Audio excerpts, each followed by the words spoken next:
2025 সালে champions trophy নিয়ে ভারত ও পাকিস্তানের মধ্যে উত্তেজনার পরিবেশ তৈরি হয়েছে। একদিকে পাকিস্তান ক্রিকেট বোর্ড পিসিবি অনর এবং অন্যদিকে board of control for cricket in India BCCI hybrid মডেলে টুর্নামেন্ট আয়োজনের পরিকল্পনা শুরু করছে। দুই দেশের মধ্যে উত্তেজনা এতটাই বেড়েছে যে এখন এর প্রভাব পড়তে চলেছে ব্লাইন্ড ক্রিকেটেও। ভারতের ব্লাইন্ড ক্রিকেট দলেরও পাকিস্তান সফর বাতিলের আশঙ্কা দেখা দিয়েছে। ভারতীয় ব্লাইন্ড ক্রিকেট দল টি-20 বিশ্বকাপের জন্য পাকিস্তান সফরে যাওয়ার কথা ছিল।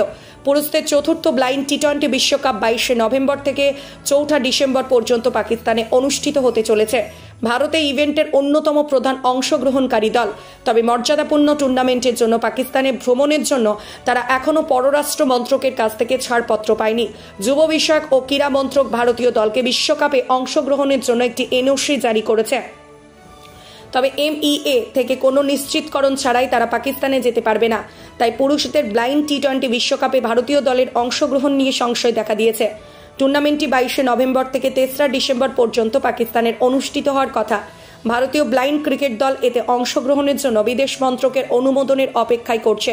এই দলটি ইতিমধ্যেই ক্রীড়া মন্ত্রক থেকে অনাবত্তি সনদ এনওসি পেয়েছে। তবে এখনও পর্যন্ত বিদেশ মন্ত্রক থেকে অনুমতি পাওয়া যায়নি।